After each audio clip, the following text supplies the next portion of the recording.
bagian dari kisah hidupku. Engkau aku cinta dengan segenap rasa di hati. Selalu ku mencoba menjadi seperti yang kau minta.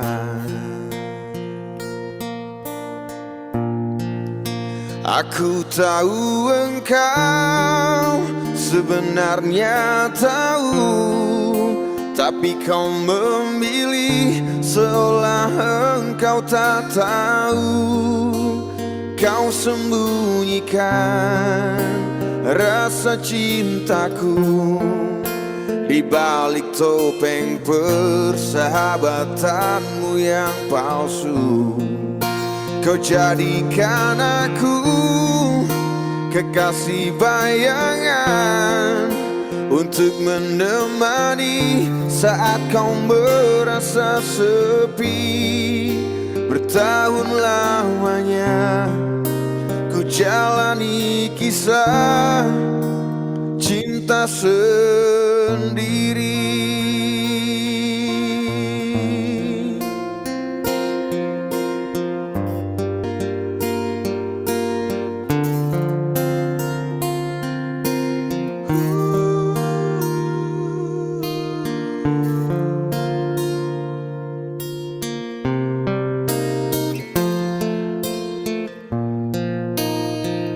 Mungkin memang benar cinta itu tak lagi berharga. Semua percuma bila engkau tak punya harta. Aku tahu engkau sebenarnya tahu, tapi kau memilih seolah engkau tak tahu. Kau sembunyikan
Selamat sore teman-teman sekalian. Jam 4 ya, waktu Indonesia Barat. Kita mulai acara pada sore hari ini. Selamat sore Dr. Mega. Sore Bu. Sehat Dokter? Iya. Baik, Dokter kita mulai ya acaranya pada sore hari ini. Ini ada 20 orang yang bergabung, nanti sambil menunggu teman-teman yang lain. Hari ini kita akan mulai berbincang-bincang santai ya, tapi materinya agak berat ya Dokter ya, tentang kecenderungan bunuh diri pada penyakit kronis. Ini hal yang sekarang marak terjadi sehingga bahkan WHO menetapkan hari pencegahan bunuh diri pada tanggal 10 September kemarin. Kenapa kita mengangkat tema ini? Karena beberapa teman juga mengalami hal yang sama, ada kecenderungan bunuh diri, bahkan sudah beberapa kali melakukan percobaan bunuh diri. Nah, berangkat dari hal tersebut, kami ingin bersama-sama mengajak teman-teman sekalian untuk memahami fenomena ini, dan tentunya pasti akan ada pencegahan-pencegahan ataupun solusinya. Nanti kita bisa bertanya dengan Dr. Mega. Kepada teman-teman nanti yang ingin juga berinteraksi, diperbolehkan ya untuk bertanya, bisa melalui kolom chat, nanti kita bacakan. Juga kalau nanti ada waktu, kita berikan kesempatan untuk satu orang bertanya secara langsung. Tapi kita lihat dulu waktunya ya. Baik, Dr. Mega, saya perkenalkan dulu ya, mungkin ada beberapa yang baru di sini. Dr. Mega ini beliau adalah dokter spesialis kesehatan jiwa yang berpraktek di RSUD Suraji Tirtonegoro Klaten dan Rumah Sakit Bethesda Yogyakarta. Benar dokter ya? Betul. Hah? Di mana? Di RSUD Suraji Tirtonegoro Klaten. Enggak, Bethesdanya masih ya, dokter? Siloam. Oh, sudah enggak. Oh, Iya. Siloam. Mohon maaf, dokter. Iya. Ya.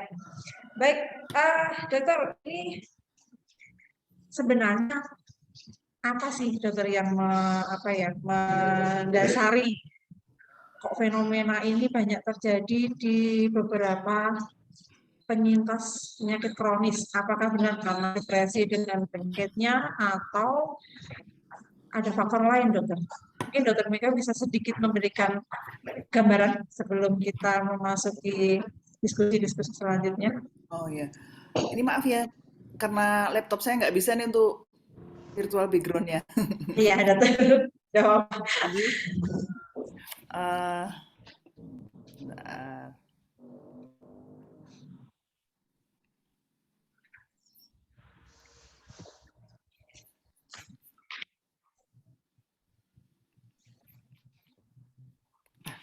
Pada penyakit kronis itu memang sebenarnya efek dari penyakit kronisnya itu sendiri tumpang tindih ya. Jadi memang biasanya pada beberapa penyakit kronis kita ada neuropsikiatri. Jadi maksudnya karena memang gangguan psikiatri disebabkan karena ada gangguan kalau di kedokteran di bahasa gangguan mental organik. Jadi memang karena penyakit kronisnya itu akhirnya mempengaruhi si kerja otak sehingga memang muncul gangguan psikiatri atau memang pada pasien dan penyakit mereka juga mengalami beberapa gangguan psikiatri seperti depresi dan ini juga menyebabkan mereka muncul atau ada ide bunuh diri dan biasanya memang pada pasien-pasien kronis ini mereka seringkali muncul putus asa, ini kenapa sih kok saya yang mengalami hal ini, seperti itu. Dan ini memicu mereka muncul ide-ide bunuh diri. Dan nanti kebetulan memang saya udah menyiapkan beberapa slide, jadi bisa dijelaskan bagaimana sih mekanisme kerja otak nih ketika muncul nih keinginan untuk bunuh diri itu apa gitu. Seperti itu. Tuh, Lili. Iya. Selain kita sekarang slide-nya mau sekalian ditampilkan dulu. Oh iya. Boleh. Tunggu sebentar.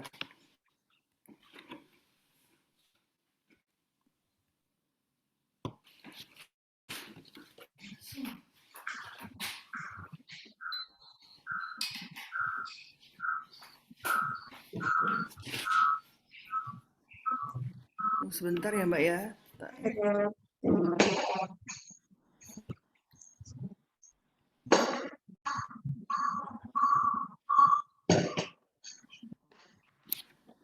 Apakah nampak ya slide-nya? Ya, betul sudah. Sudah ya. Jelas. Sudah jelas. Jadi di sini tadi juga bingung ya ini judulnya apa gitu ya. Tapi lebih saya pikir ya udahlah deteksi dini risiko bunuh diri pada pasien dengan penyakit kronis seperti itu.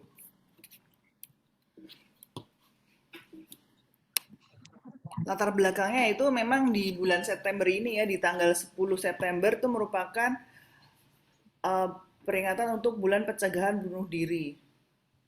Dan di sini memang bunuh diri itu merupakan suatu hal yang sensitif ya, maksudnya apalagi di negara kita ya, apalagi dengan budaya-budaya Timur Indo itu, orang kok bunuh diri biasanya eh, apa sih yang terpikirkan pertama kali ketika ada satu kata bunuh diri seperti itu? Ini sebenarnya interaktif atau enggak ya Mbak Yuli? Boleh sih, maksudnya mereka mau menjawab seperti itu sehingga kan ini bincang-bincang ya, sehingga lebih Ya, bukan saya itu. Nah, boleh dokter, boleh. dan di sini memang eh, bunuh diri ini membutuhkan penanganan karena angka kejadian bunuh diri meningkat pada orang-orang dengan penyakit kronis. Dan penting memahami bagaimana sih penyakit kronis ini dapat meningkatkan kerentanan seseorang terhadap kejadian bunuh diri itu tersendiri. Nah, di sini memang pendahuluannya, jika Anda, maksudnya kalau di sini yang ikut ini semuanya anggota reli atau ada yang bukan ya? Ada yang dari luar dokter beberapa, ada dokter juga. Oh iya iya. Nah, kalau di sini kan kelihatan ya, maksudnya bagaimana sih misalnya orang-orang dengan penyakit kronis itu dan sedang mengalami pikiran bunuh diri, dan biasanya perlu diketahui bahwa ada bantuan yang tersedia dan efektif untuk menangani bunuh diri ini. Dan ketika Anda tidak mengalami pikiran untuk bunuh diri, dan ada kan ya, maksudnya tidak semua orang, maksudnya kenapa sih ingin belajar tentang kok ini bisa terjadi bunuh diri, bukan berarti karena mereka memang ada suatu keinginan untuk bunuh diri, tetapi memang dia ingin mengetahui ini caranya untuk mencegah itu seperti apa. Terus bagaimana sih bisa mengidentifikasi nih seseorang, orang terdekat kita atau orang di sekitar kita, ini nih dia ada ide bunuh diri atau dia sedang mencari bantuan untuk mengatasi bunuh dirinya itu.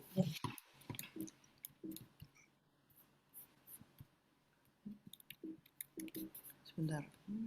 Nah, dari sini memang bunuh diri ini merupakan fenomena dunia ya, berdasarkan dari literatur dari database di WHO, dan ini memang dia literaturnya memang pencarian melalui jurnal di PubMed itu. Tadi saya cari-cari memang yang terbaru tuh 2019 ya. Tapi di tahun 2015 ini sudah tercatat sekitar 800.000 kasus bunuh diri.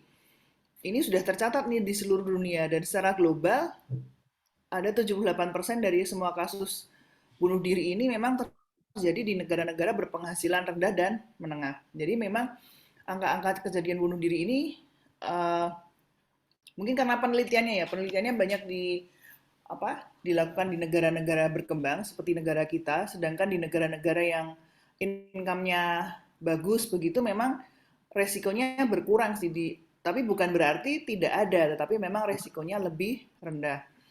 Dan di sini bisa kita lihat ya, secara keseluruhan bunuh diri ini menyumbang, maksud saya bukan menyumbang secara yang bagus, tapi ini adalah bunuh diri ini menjadi penyebab dari 1,4% kematian dini. Maksudnya harusnya orang itu belum meninggal gitu ya, tapi dia meninggal karena bunuh diri, dan ini merupakan angka yang cukup besar ya, karena misalnya kalau di literatur itu pada anak dan remaja yang mengalami penyakit-penyakit kronis itu kan juga angka untuk kejadian bunuh diri atau ide-ide untuk kejadian bunuh dirinya itu meningkat.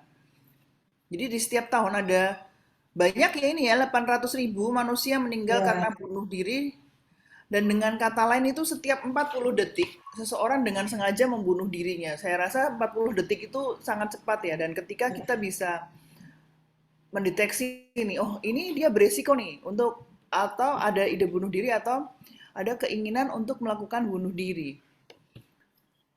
Dan di sini memang tingkat kematian tahunan global diperkirakan oleh WHO menjadi 10,7 per 100.000 individu dengan variasi antar kelompok usia dan negara. Ini cukup besar ya, maksudnya per 100.000 manusia yang ditemukan ada 10,7 begitu. Nah, bagaimana sih caranya kita mendeteksi apakah orang yang bunuh diri itu harus nampak sedih gitu? Setuju nggak? Teman-teman mungkin ada yang Heeh. mau menanggapi? Enggak dok, enggak setuju. Nah, betul. Tidak setuju ya. Ini Iya coba kita dok. lihat nih. eh ini kenapa gitu ya? Ini kenapa saya emotikonnya gitu bertanya kan? Maksud saya, ketika orang-orang berpikir bahwa oh ini dia artis loh, dia terkenal loh, dia nampaknya bahagia gitu. Tapi ternyata mereka melakukan bunuh diri nggak? Ternyata di berita mereka melakukan bunuh diri dan akhirnya bunuh diri tersebut yang mengakhiri hidup mereka seperti itu. Ini saya kasih link YouTube di sini memang nanti coba diklik ya di YouTube tuh ada lagu yang judulnya Runtuh gitu. Itu Virsa Bestari sama siapa gitu. Nah, kalau bisa sih nanti hanya sekedar coba didengarkan kata-katanya di situ memang bisa dicermatin kan ya. Ketika orang nih berpura-pura dia nggak ada apa-apa loh. Sering nggak? Yang sering saya alami adalah ketika eh, pasien atau orang yang datang ke psikiater tuh ketika ditanya mereka tuh tidak apa ya tidak bisa memahami apa yang sedang terjadi pada diri mereka seperti itu. Misalnya nih orang yang ikut di sini ditanya, apakah kamu sedang ada masalah gitu, pasti jawabannya mayoritas apa? Ada dok. Apa? Mungkin ini ya dok, kembali ke personalnya masing-masing ya. Mungkin kalau yang cukup aware dengan kondisi mentalnya sendiri, mungkin ketika ada masalah akan merasa banget kalau sedang ada masalah dok. Tapi mungkin Hmm. ketika orang itu tidak aware dengan kondisi dirinya, terus situasi yang terjadi seperti apa, mungkin akan bilang enggak kok dok, saya baik-baik aja gitu mungkin. Ya, betul. Itu yang biasanya sering terjadi ya. Atau ketika sama nih, ketika saya di dalam ruang praktek gitu, kayak kemarin tuh ada pasien yang datang, oh kenapa ya? Kok dokter memberikan saya obat? Kenapa gitu? Maksudnya kenapa sih kok saya harus harus minum obat gitu? Padahal saya ke sini tuh hanya ingin bercerita dan dokter mendengarkan gitu. Nah, terkadang memang karena di sini stigma ya, stigma terhadap psikiater terutama ya gitu. Wah, nanti kalau minum obat nih dari psikiater nanti ketergantungan. Sering nggak pikiran-pikiran itu muncul atau kalimat-kalimat itu muncul? Iya dokter, sama apa namanya, mengeluh kalau minum obat dari psikiater tuh ngantuk, jadi nggak produktif, seperti itu. Nah, itu padahal kalau itu bisa didiskusikan, eh, biasanya itu bisa diberikan beberapa pilihan obat karena sekarang obat-obat itu kan sudah sangat bervariasi ya dan beragam dan memang kenapa sih kok harus minum obat gitu ya? Nah ini makanya penjelasannya supaya orang-orang tuh nggak ini kan aku tuh nggak apa-apa psikiatri gitu gangguan jiwa itu kan hal yang abstrak gitu ya padahal sudah bisa dijelaskan kenapa sih kok bisa ada muncul ide bunuh diri seperti itu? Nah kita coba lihat di sini. Di sini di bagian otak kita ini kita bisa melihat ya, ketika kita melihat nih di striatum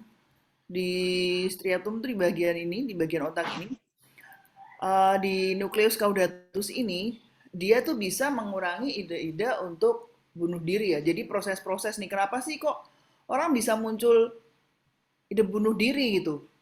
Itulah yang terjadi di otak gitu, proses di otak seperti itu. Dan di sini di daerah putamen dan nukleus caudatus ini juga bisa ketika dia meningkatkan angka kejadian untuk keinginan bunuh diri. Jadi ada beberapa uh, uh, bagian-bagian di otak itu yang dia mengatur nih. Kok bisa sih muncul ide-ide bunuh diri itu seperti apa? Sama kan di korteks singulat ini juga dia melihat nih dia mereaktivasi pada ide-ide bunuh diri itu bisa meningkat di sini.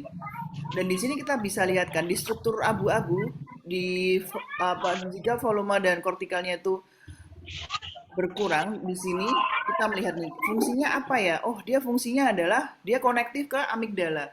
Ke amigdala itu jadi di prekuneus dan kuneus dan nanti akhirnya ke frontal dan subcortical region ini dia bisa untuk menentukan orang ini kalau ada ide bunuh diri, dia mau diapakan nih? Ketika orang-orang ini muncul ide bunuh diri gitu ya.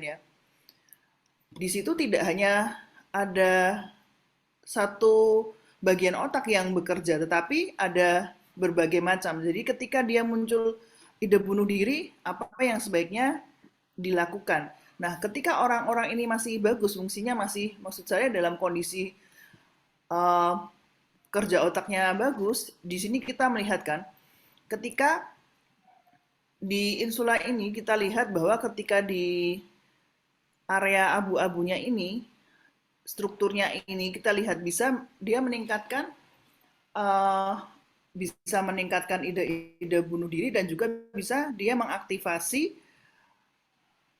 kok bisa ya ide bunuh dirinya meningkat sekali. Nah, ketika aktivitas selama sosialnya tuh dieksklus, jadi di apa berkurang. Jadi bagaimana sih kerja otak itu di sini bisa menentukan lah. Yang paling menentukan di sini adalah prefrontal cortex. Jadi ketika prefrontal cortex itu dia menentukan nih. Kenapa kalau kita pusing yang selalu kita pegang di mana ya? Di sini kan ya. Iya, Nah, benar. karena letak prefrontal cortex-nya itu di bagian depan di sini karena dia merupakan untuk pusat sebagai hal-hal untuk menentukan ini baik atau enggak, ini tepat atau tidak untuk fungsi-fungsi luhur tuh di prefrontal cortex. Sehingga kalau ada gangguan nih seperti tadi misalnya di cortex singulat, lalu di striatum, lalu di insulanya itu, dan di sini kita melihatkan bagaimana kerja amigdala itu ketika orang nih, ketika kita tiba-tiba orang tuh marah gitu, pernah nggak? Kita tuh marah tapi sebenarnya karena sedih dan itu biasanya kita bilang terjadi neural hijack ya. Begitu amigdala itu bekerja, dia tidak bisa menggunakan apa? Ketika otak itu di hijack, jadi maksudnya amigdala itu langsung apa bekerja. Prefrontal cortex-nya tidak bisa ikut serta lah. Itu biasanya orang langsung marah lah. Tetapi ketika prefrontal cortex-nya ini masih bagus, dia bisa bisa menentukan nih.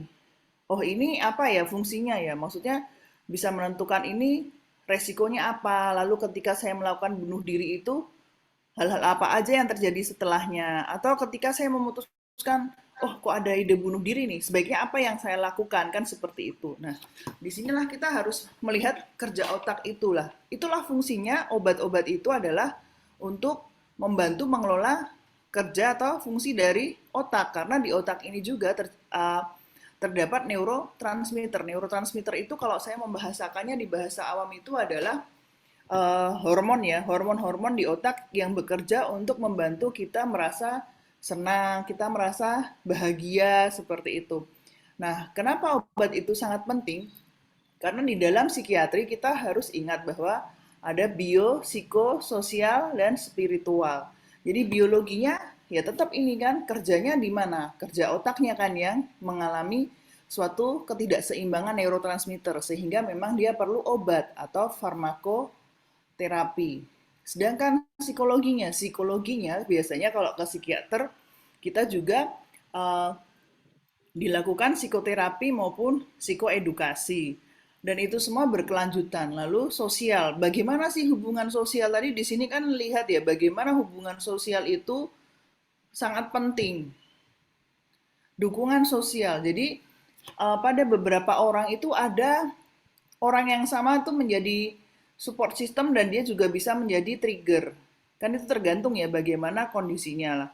Bagaimana nih otak bisa memproses itu. Oh ini pada saat ini sesuatu orang ini bisa menjadi support system saya nih. Oh tapi ternyata di lain waktu dia menjadi trigger bagi saya. Nah, disitulah fungsi kerja otak sehingga memang kalau masih ada yang orang yang bilang, oh ini kalau ke psikiater pasti nanti dapat obat ketergantungan nih lah.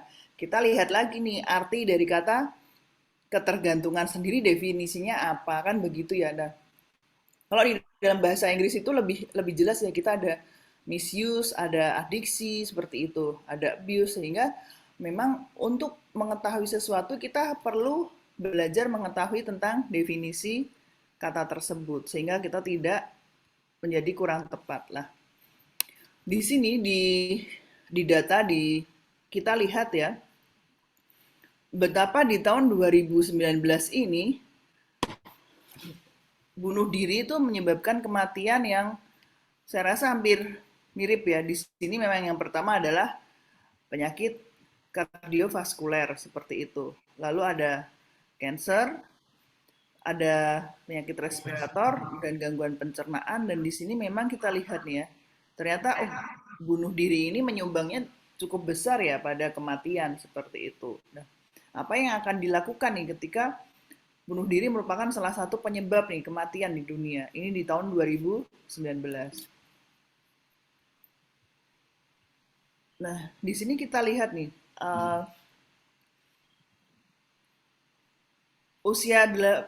di usia 18 atau lebih, di sini kita lihat kan ya ada pikiran-pikiran yang tentang bagaimana sih perencanaan ada rencana bunuh diri atau ide bunuh diri seperti itu. Ini di sekitar tahun 2019 dan ini angka ini sangat besar ya, menurut saya sangat besar nih. Kalau kita sampai tidak bisa mendeteksi nih, orang ini atau orang-orang di dekat kita atau keluarga kita atau teman kita atau orang di lingkungan kita gitu.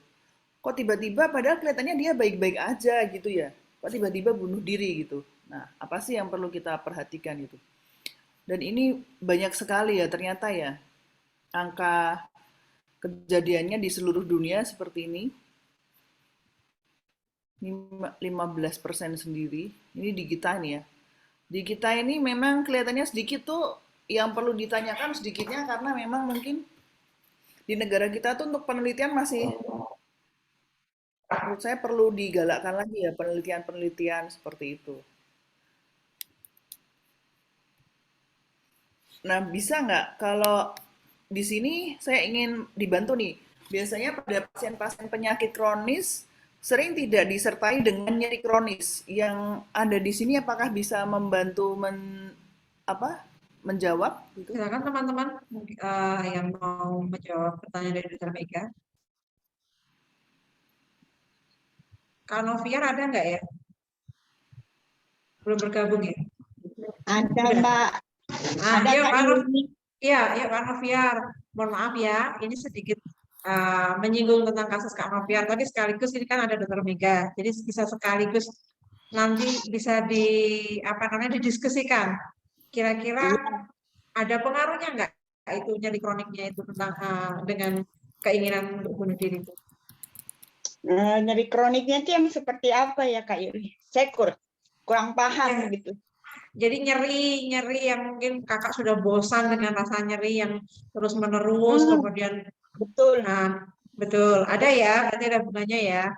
Iya, seperti itu yang nyeri di belakang. Nyeri sendinya kadang kalau suka mengganggu, tapi itu kadang begitu sudah lelah, capek dengan penyakitnya sendiri, apalagi kalau muncul ruam di kulit, kurang percaya diri, tapi untung karena saya memakai baju, kalau keluar itu semua tertutup, tapi kan kalau di dalam rumah jadi kayak ilfil lihat diri sendiri begitu Kak Yuli. Dokter. Ya. Silakan Dokter Mega. Ya, kalau itu kan memang nyeri, jadi pada pasien-pasien kronik ini biasanya juga disertai dengan nyeri kronis ya, akhirnya orang udah sampai capek ya, ini kok yang awalnya nyeri di sini, nih nyeri di sini, rasanya kok hampir semua badan tuh rasanya sakit gitu ya. Terus ini kok sakitnya nggak apa ya, nggak berkurang gitu. Sampai akhirnya sampai bosan sekali ini. Kenapa kok saya ya yang harus mengalami hal itu? Sering nggak Bu muncul hal itu? Iya Dok, apalagi kalau itu juga kalau kambuh sakit kepalanya sebelah. Selalu begitu. Kenapa hanya saya? Kenapa harus saya? Saya sudah bertahan sekian tahun tenang, mengalah. Menurut saya dokter, sudah lama saya alami, saya selalu bertahan. Tapi kalau kamu lagi begitu lagi, kenapa harus saya? Kenapa harus saya? Karena bisa dibilang saya ke rumah sakit itu dok, kayak minggu ini setiap hari. Seluruh polis saya masuki untuk menyembuhkan, untuk memperbaiki kondisi saya sendiri begitu dok. Artinya semua usaha sudah saya lakukan, tapi begitu kalau muncul depresinya selalu menyalahkan diri sendiri, apalagi orang di sekelilingnya kan menuntut untuk apa berobat? kan akhirnya tidak sembuh-sembuh juga begitu. Iya. Nah, di sini memang pada pasien-pasien dengan penyakit kronis sering kali disertai dengan nyeri kronis, dan biasanya nyeri kronis ini sering tumpang tindih dengan penyakitnya sendiri atau juga dengan gangguan psikiatri yang muncul. Kayak Ibu ini tadi kan bilang, aduh capek deh ini kok kayak gini ya, kenapa kok harus saya gitu. Akhirnya mudah putus asa dan akhirnya muncul gangguan psikiatri yang bisa terjadi karena penyakit-penyakit kronis itu atau nyeri kronis tersebut. Dan biasanya yang paling sering yang muncul adalah depresi. Dan penyebab nyerinya tuh biasanya karena nggak jelas ya, atau nyeri kronis ini bisa dianggap sebagai gangguan fisik atau somatoform, dan akhirnya bisa mempengaruhi kondisi mental seseorang. Jadi ketika kita nih merasa nggak nyaman atau salah satu dari badan kita sakit gitu, untuk beraktivitas saja rasanya malas ya. Dan apalagi ketika sudah ada kata-kata, ini ngapain sih berobat kok nggak sembuh-sembuh. Nah, yang harus kita sepakati di sini adalah arti dari kata sembuh. Nah, kalau menurut Ibu atau orang-orang yang hadir di sini, yang disebut dengan sembuh itu yang sembuh yang bagaimana?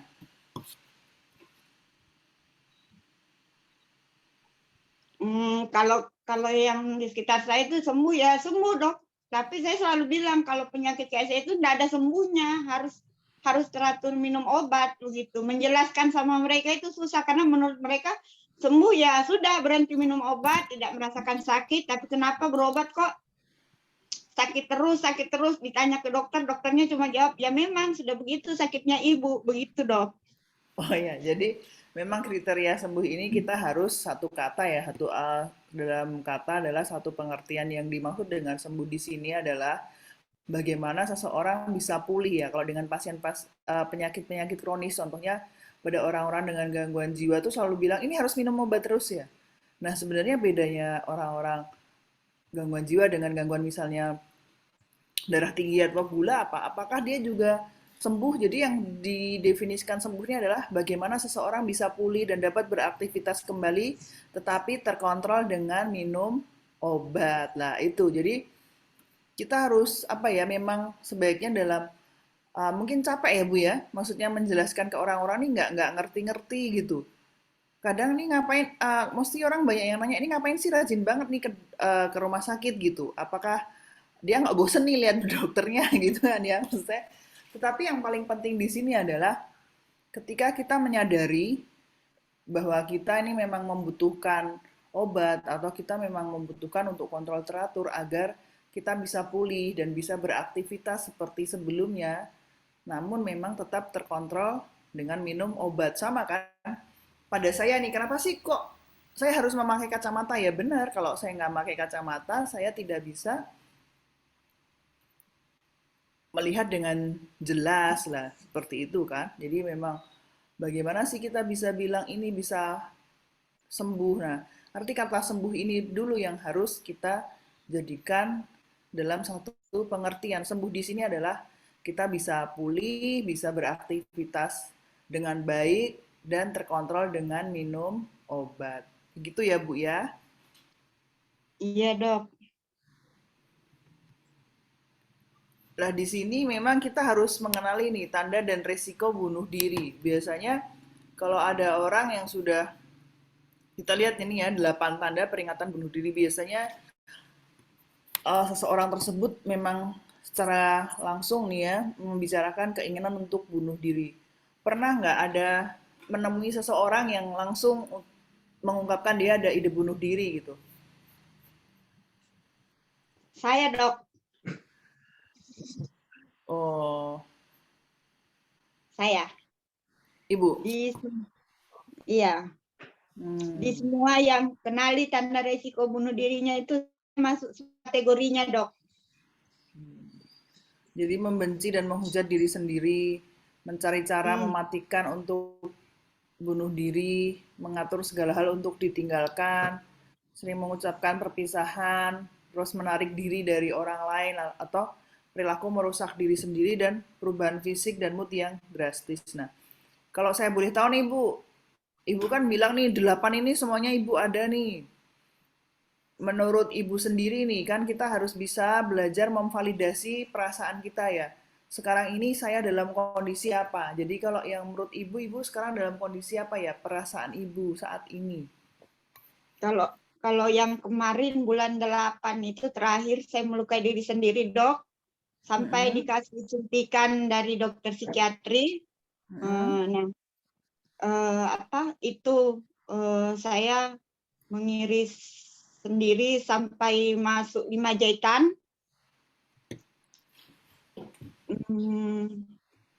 Ya itu dong, merencanakan bunuh diri, tapi tidak membuat orang lain susah, begitu dok.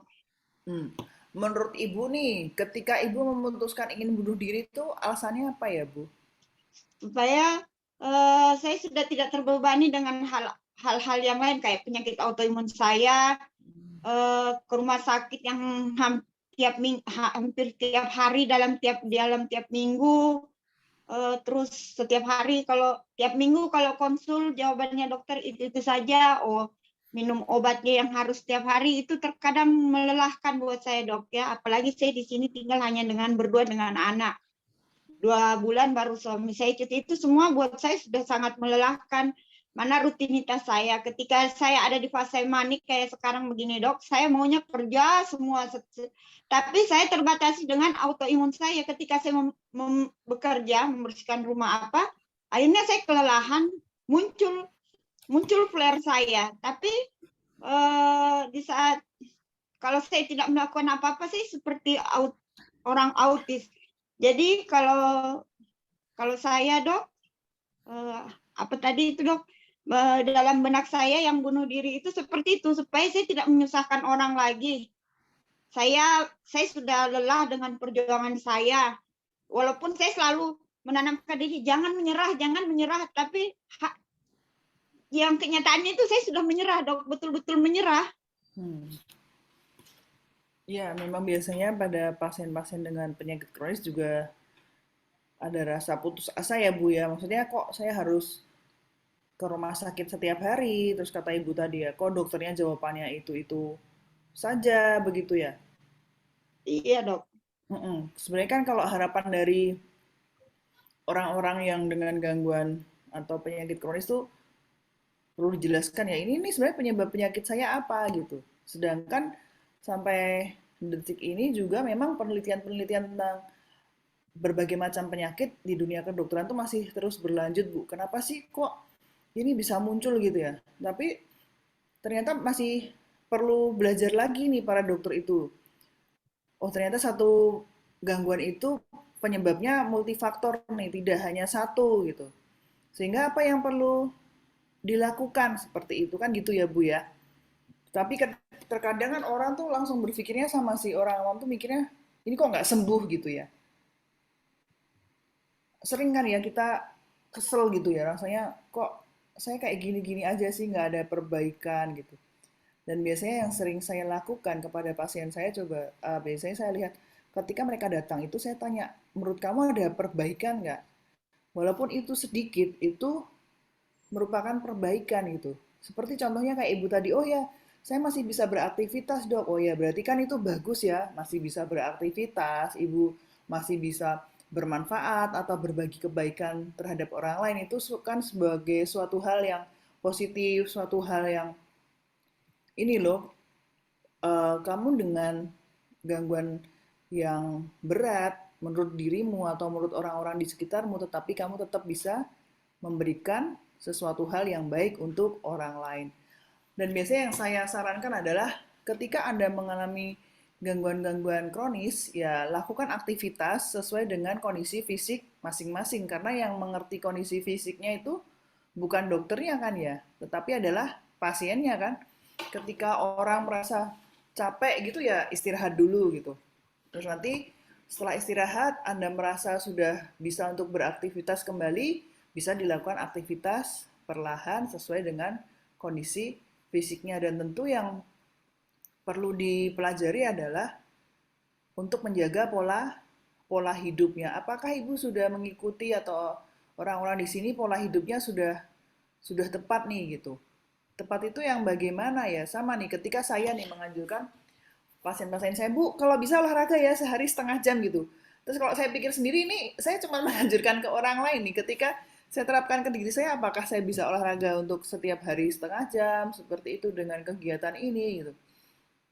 Nah, itu kan juga bagaimana kita untuk menjadi bahagia itu memang kita membutuhkan suatu effort ya, atau usaha gitu. Apa sih yang usahanya adalah apa yang perlu kita tambahkan, apa yang perlu dikurangi kan seperti itu. Yang mengetahui itu adalah diri kita sendiri. Begitu ya, Bu?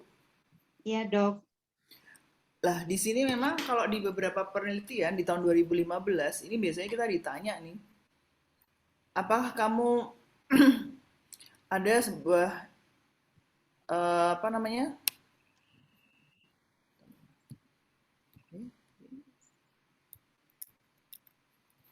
Nah, di sini memang kita lihat ya, apakah kamu dalam keadaan sakit dan memang udah nggak ada harapan, putus asa.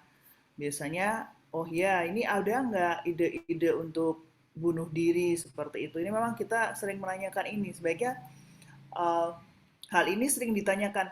Kalau Bapak Ibu di sini, misalnya ini ada dokter, apakah hal ini sering ditanyakan ya pada pasien-pasien dengan penyakit kronis atau gangguan-gangguan yang memang sudah kronis, sering ditanyakan nggak ya? Katanya ada dokter ya Mbak Yulia tadi ya? Ada dokter, beberapa dokter ya. Ini sering ditanyakan nggak ya? Dan ini di rumah sakit tempat saya praktek itu, pasien kemarin gini, oh kok ini ditanyain nih mereka ada screening untuk bunuh diri gitu. Terus saya baru ingat, oh ya ini adalah musim-musim rumah sakit untuk akreditasi. Ketika mereka akreditasi baru tanya nih. Biasanya pasien-pasien nggak pernah ditanya kan lah.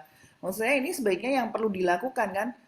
Jangan hanya mengejar ketika, oh ini perlu nih ditanyakan. Padahal memang pada pasien-pasien kronis ini, kita sering, harusnya kita menanyakan nih apakah ini nyerinya tuh seperti apa? Apakah ide-ide bunuh diri, ide-idenya tuh sangat apa ya? Mulai kuat gitu, mulai sering muncul kayak gitu. Terus kayak gini, apakah ini kapasitas misalnya dia melakukan percobaan bunuh diri udah pernah belum gitu? Sama kan ketika ibu ini, oh saya udah pernah dok, saya ada ide bunuh diri dan saya sudah pernah melakukan percobaan bunuh diri sehingga saya membutuhkan jahitan 5 seperti itu ya. Ini kan memang perlu ya ditanya dalam apa namanya rekam medis pasien karena ini sangat penting. Oh, ketika pasien-pasien ini sudah melakukan hal ini apa yang sebaiknya dilakukan kan begitu ya. Dan ketika biasanya laki-laki ini pada penelitian kalau laki-laki itu biasanya sekali melakukan dia lebih berhasil untuk membunuh dirinya sendiri dibandingkan perempuan. Kan kalau perempuan memang dia sering ini ya, apa namanya, saya tuh mau bunuh diri gitu. Tapi ketika ini mereka masih berpikir kan, apa, ini sakit gak ya? Kalau laki-laki dia udah nggak berpikir nih. Nah, ketika kita pernah ada nih orang yang mengatakan dia ada ide bunuh diri, lalu dia pernah melakukan percobaan bunuh diri lah, ini yang perlu kita perhatikan. Berarti dia sudah, resikonya sudah besar kan, seperti itu. Sehingga ketika nanti kita tanyakan, kita perlu nih, jadi ketika, kalau saya biasanya yang saya lakukan, ketika dia ada resiko bunuh diri, ini keluarganya saya minta tanda tangan nih di rekam medisnya, apakah keluarga mampu selama 24 jam menjaga pasien, karena dia sudah ada ide atau pernah melakukan percobaan bunuh diri, seperti itu. Kalau tidak mampu, apa yang sebaiknya dilakukan. Dan ini di sini memang ada orang, ini ada yang bertanya ya, langsung dijawab boleh nggak ya?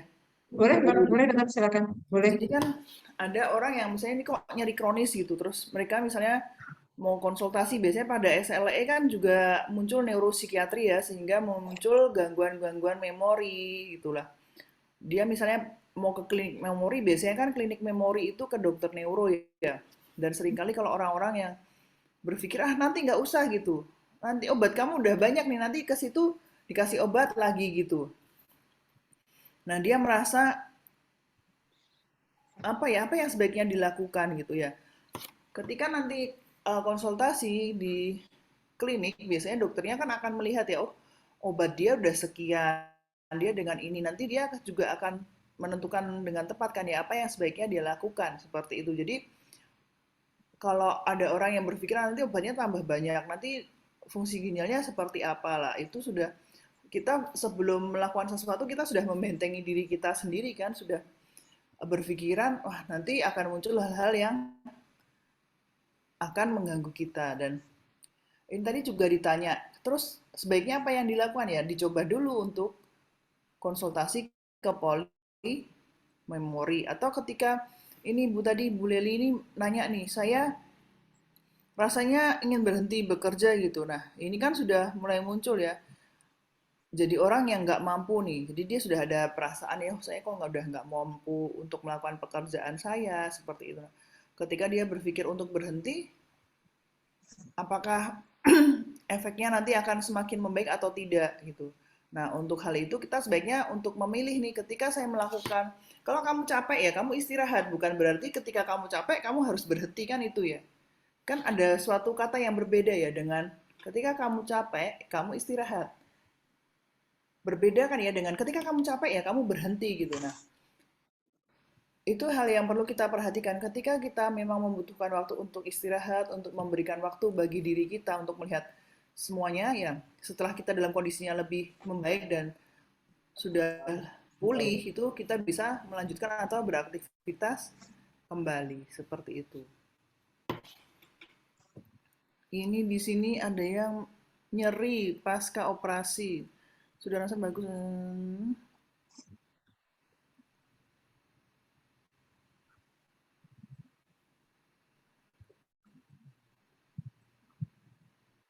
Nah, ini memang nah, orang-orang di sini kan sering bilang bahwa itu obat penenang ya, padahal obat yang diberikan oleh biasanya itu bukan apa ya, bukan obat penenang, tetapi adalah obat-obat sesuai dengan keluhannya. Dan ketika sampai dibilang ini adalah psikis lah, kita melihat dulu apakah benar ini murni uh, dari psikologisnya atau memang nyeri. Jadi mekanisme nyeri itu kan banyak ya. Dan biasanya kita melihat nih ketika kok satu orang dengan yang lainnya merespon nyerinya berbeda gitu. Pernah lihat nggak orang dengan satu kejepit tangannya, oh aduh gitu, satu kejepit tangannya dia responnya sampai aduh ini sakit banget nih. Nah, ketika otak kita memproses nyeri itu berbeda kan?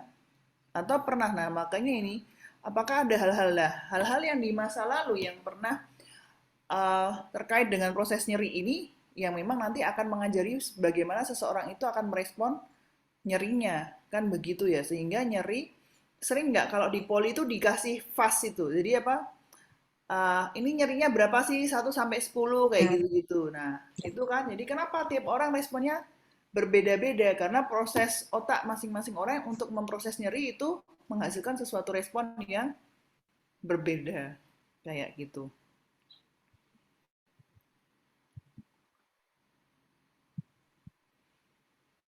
Nah, ini juga ada nih ketika dia habis pos operasi gitu ya. Terus mengatakan bahwa kistanya akan muncul lagi. Nah, memang sih setiap pada penyakit itu kita kan ada kondisi relapse ya lah.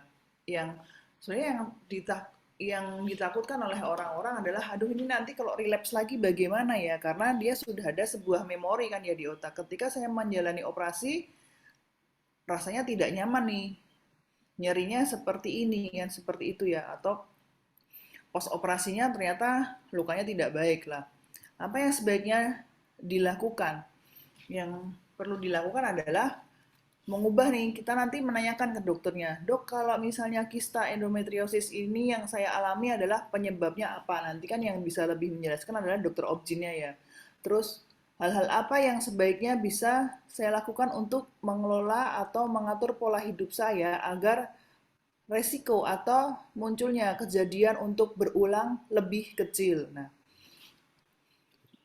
itu yang sebaiknya dilakukan lah. Kalau saran saya, untuk pasien-pasien itu sebelum Anda datang ke dokter itu punya buku catatan sendiri nggak ya? Buku untuk masing-masing di sini ada nggak? Ada yang punya, ada yang enggak biasanya dokter. Jadi kalau saya sendiri, saya pribadi ya, kalau anak saya apa itu saya tulis sendiri. Oh, tanggal sekian keluhannya ini ke dokter ini dapat ini, hasilnya begini gitu. Jadi besok lagi bisa ditanya, dok waktu itu dapat ini begini. Nah, saya juga menganjurkan atau menyarankan kepada pasien sebelum ke dokter tuh dia nulis di buku hal apa yang ingin dia tanyakan karena seringkali ketika datang pikirannya beda-beda kan ya. Oh, ini udah sampai ke dokter bingung nih, apa yang mau ditanyakan lupa gitu. Atau mungkin dokternya kan juga manusia ya. Sama ketika saya tuh menanyakan pasien ini, oh ya ini lagi diurut gitu. Saya ulang lagi, saya biasanya begitu kan. Terus, oh ada yang kelupaan, oh besok lagi ditanyakan yang ini. Nah seperti itu. Jadi memang sebaiknya eh, masing-masing dari kita itu juga mempunyai buku sendiri sehingga ketika kita akan kontrol ke dokter kita sudah catat nih nanti yang mau ditanyakan apa, keluhannya apa sehingga itu akan membantu kita menyampaikan dengan lebih lebih tepat ya seperti itu.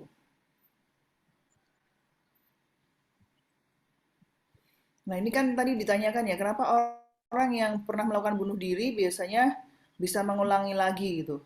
Karena yang terjadi pada mekanisme kerja otak tadi kan, ketika di sini sudah ada nih misalnya ada ide bunuh dirinya, terus amigdalanya bekerja dengan baik nggak? Akhirnya nanti prefrontal cortexnya nih nanti yang memutuskan ini, saya akan tetap melakukan bunuh diri ini atau saya akan melakukan hal yang lain.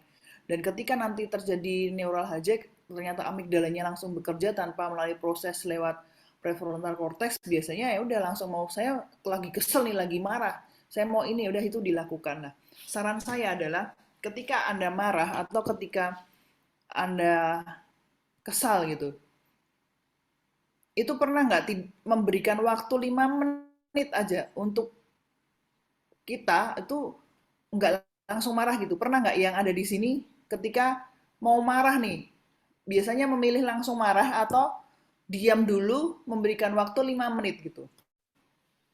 Ada yang mau menjawab? Boleh jawab, Dok. Ya, silahkan Kak Wahyu. Jadi gini, Dok, kalau dulu ngerasa marah gitu sebelum perawatan dan sebelum konseling ya, Dok, saya pasti langsung meluap, Dok. Nggak pakai nunggu 5 menit. Kalau bisa begitu ada rasa sedih, sakit, meledak, Dok. Tapi sekarang setelah perawatan, ini berapa bulan ya, Dok, sejak kejadian itu dari awal bulan Juni sampai hari ini, sekarang kalau marah saya akan memilih untuk diam dulu, Dok. Istilahnya bahasa sederhananya mikir untung ruginya untuk diri saya sendiri seperti apa. Tapi kalau kemarin-kemarin ketika marah itu biasanya karena tidak ingin melukai orang-orang di sekitar saya, karena kalau marah biasanya raging, Dok. Saya cenderung untuk membuang energi kemarahan dengan apa ya, Dok, maaf, memukul atau melempar apapun yang ada di dekat saya. Jadi kalau kemarin-kemarin saya marah biasanya akan berakhir dengan saya memar-memar sendiri, Dok, karena biasanya pukul ke tembok atau apa gitu. Cuman kalau untuk saat ini kalau biasanya kalau marah akan cenderung untuk berpikir nggak cuma 5 menit, Dok, 10 menit, 15 menit. Setelah itu biasanya kalau ada kemarahan yang tidak bisa dihandle saya meditasi, Dok. Ada bedanya nggak dengan marah langsung marah dengan marah tenang dulu gitu? Maksudnya Beda banget, Dok. Beda banget. Nah, ketika kita mau marah langsung marah, yang terjadi adalah amigdala itu langsung bekerja, dia langsung menghijack tuh. Jadi prefrontal cortexnya nggak sempat bekerja kan, nggak sempat dia apa maksudnya mengambil keputusan untuk bekerja. Tetapi ketika kita memberikan waktu sekitar 5 menit saja, minimal 5 menit gitu. Ketika mau marah nih, rasanya nih udah mau mukul orang gitu ya. Tapi ketika kita oh yaudah diem dulu gitu. Itu akhirnya kita sebenarnya ketika kita diam itu kita memberikan waktu kepada otak kita untuk apa? Untuk bekerja, untuk merespon apa yang ada di dalam diri kita gitu. Akhirnya apa ya udah prefrontal cortexnya bekerjanya lebih baik. Jadi lebih terasa nggak bedanya ketika marah langsung marah dengan marah langsung tenang itu lebih nyaman mana?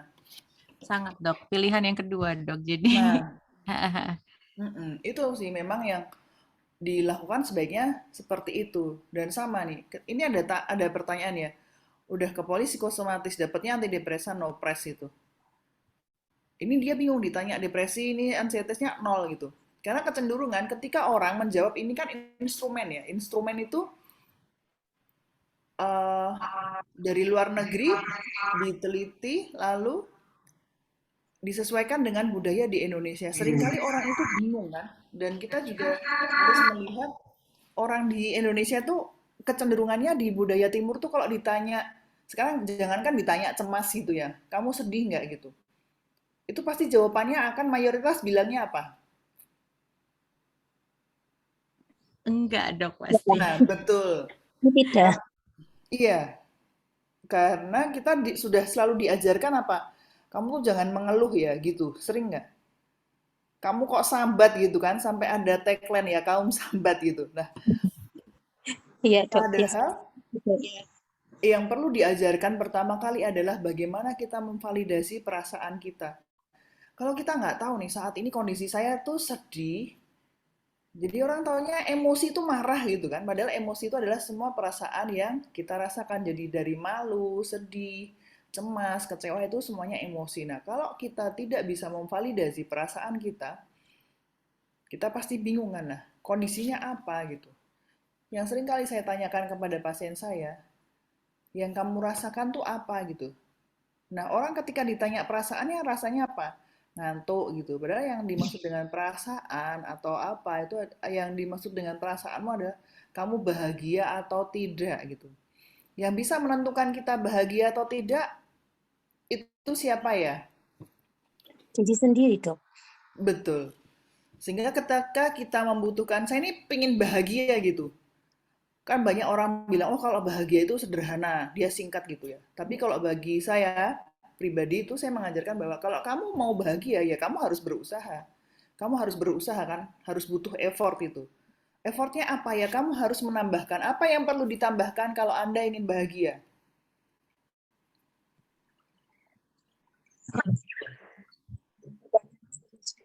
Ada yang bisa menjawab? Menerima keadaan. Bersyukur, Dok. Mensyukur. Ya, itu salah satunya.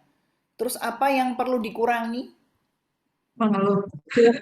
Overthinking dan anxious, Dok. Ya, yang perlu dikurangi adalah ketika cara merespon kita. Jadi ada hal-hal yang kalau saya selalu mengajarkan kepada pasien adalah begini. Ada hal yang bisa kita kontrol, ada hal yang tidak bisa kita kontrol. Yang tidak bisa kita kontrol adalah omongan orang-orang. Sering nggak dibilang, kamu kok ke rumah sakit terus gitu? Kamu kok nggak sembuh-sembuh gitu? Sering nggak itu? Sering. Mendengar, Nah, perhatikan orang ngomong, Dok. itu yang tidak bisa kita kontrol. Orang mau ngomongin kita apa itu kan kita nggak bisa ngontrol ya. Maksudnya kita mau mengontrol mulut orang satu-satu gitu kan? Gitu kan? Nggak bisa kan ya? Yang bisa kita kontrol adalah bagaimana kita merespon mereka. Jadi ketika mereka bertanya nih, kamu kok ke rumah sakit terus sih gitu? Kamu kok nggak sembuh-sembuh gitu? Ya respon kita adalah, oh ya dia nggak tahu gitu. Kan gitu kan? Kan banyak orang berperilaku karena pertama dia nggak tahu nih informasi atau edukasi-edukasi kesehatan walaupun sekarang sudah tahun 2022 masih banyak nggak masyarakat kita yang tidak mengetahui nih tentang kesehatan gitu. Masih banyak nggak? Banyak, Dokter. Nah, Terutama mungkin untuk teman-teman autoimun pasti akan masih sangat kurang lah pengetahuan di sekitar, sehingga stigma-stigma negatif atau pertanyaan-pertanyaan seperti tadi dokter bilang itu masih sering sekali kita temui. Iya, karena mereka tidak tahu kan, atau ketika mereka tahu ya mereka nggak mau tahu gitu aja lah. Makanya kalau kita berpikir sama, ketika saya nih ketemu orang lagi marah gitu, ya saya berpikir ya, kalau saya sih akhirnya cara meresponnya adalah, oh dia tidak marah nih, dia sedang melampiaskan atau menyalurkan hobinya gitu kan, selesai ya. Maksud saya itu loh, yang perlu kita latih adalah bagaimana cara merespon. Hal-hal yang bisa kita kontrol ya itu yang dilakukan, yang tidak bisa kita kontrol itu sudah bukan di luar tanggung jawab kita kan, begitu ya. Jadi ibarat pohon yang harus kita perkuat apa? Ini yang selalu saya ingat dari seorang guru saya, seorang profesor yang biasa kan. Jadi jangankan yang di sini, ketika saya mengalami pendidikan, saya merasa ini kok orang sekolah kayak gini ya gitu. Ketika saya bilang, Prof, masa saya digini? Yang selalu beliau lakukan adalah yang tidak berhubungan dengan sekolahmu, anggap saja itu hal-hal yang tidak penting. ketika kamu menganggap hal itu penting, kamu pasti akan pusing sekali kan. Semuanya kamu pikir, oh ini. Orang ngomong ini, orang memperlakukan saya ini gitu. Yang selalu beliau sampaikan kepada saya dan selalu saya ingat adalah ibarat pohon, ya perkuat akarmu gitu kan. Jadi orang mau menggoyahkan kita, mau ini ya udah gitu. Dan bagaimana cara kita merespon hal-hal yang tidak menyenangkan tersebut. Jadi yang selalu diajarkan adalah pertama, kita sebaiknya tidak menyalahkan orang lain untuk hal apapun yang terjadi di dalam hidup kita. Tetapi ketika kita memilih untuk menyalahkan orang lain pasti semuanya salah kan? Itu adalah sebuah mekanisme pembelaan diri kita kan. Ketika kita dalam kondisi terpepet, kondisi kita tidak nyaman, yang selalu kita cari siapa? Orang lain salah gitu kan. Pernah nggak kita berpikir mengevaluasi diri kita gitu? Ketika itu pun masih saya lakukan dalam setiap hari ketika saya mau menutup mata, maksudnya tidur gitu ya, istirahat itu biasanya yang saya lakukan adalah, oh hari ini saya sudah melakukan apa? Apakah hari ini saya sudah membuat orang lain bahagia seperti itu? Atau apakah hari ini saya sudah membuat orang lain tidak nyaman ya? Dan saya mulai mengevaluasi diri saya, oh sebaiknya apa yang saya lakukan nih ketika bertemu dengan kondisi-kondisi yang seperti ini. Begitu. Dan ini di sini biasanya nih kita kembali ke pertolongan pertama pada intervensi krisis bunuh diri adalah pertama siapkan diri. Menyiapkan diri itu adalah ketika kita nih menyiapkan diri agar kita juga bisa menjadi orang yang tepat untuk orang-orang dengan ide-ide bunuh diri atau memang dia sudah pernah melakukan bunuh diri. Lalu pertama dekati itu adalah kita mendekati gitu. Seringkali cara-cara yang sering nggak kita niatnya baik nih, tetapi responnya direspon kurang baik, pernah nggak?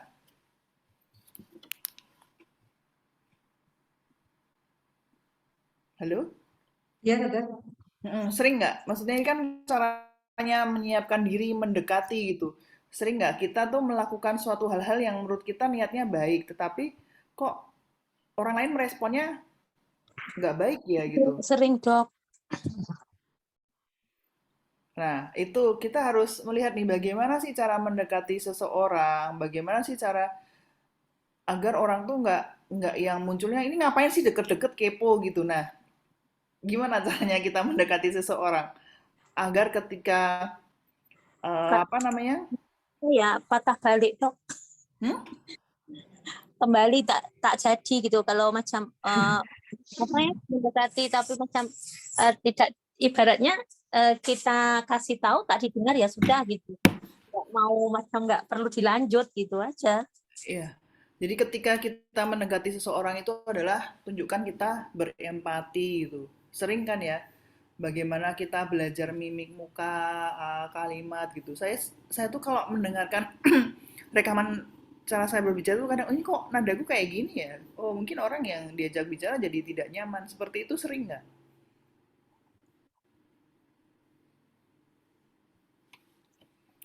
Iya sih. Sering nggak ya? Iya. Iya, kadang-kadang nggak sadar mungkin informasinya berbeda sehingga menimbulkan persepsi yang lain. Nah, itu. Jadi yang pertama memang kita harus menyiapkan diri dan mendekati dengan cara-cara yang lebih tepat seperti itu. Langsung menanyakan langsung. Kalau menurut yang ada di sini nyaman nggak sih orang ditanya kamu pernah bunuh diri nggak? Kamu ada ide-ide untuk bunuh diri gitu? Nyaman nggak orang ketika ditanya seperti itu? Menurut Ya, saya mungkin- tidak nyaman, Dok. Menurut saya tidak nyaman, tapi walaupun saya belum pernah ada pikiran, tapi andai kata saya ditanya orang gitu pun menurut saya tidak nyaman lah. Nah, jadi bagaimana nih cara menanyakan secara langsung agar orang itu nyaman dan dia bisa menjawab dengan sesuai dengan kondisinya saat itu gitu.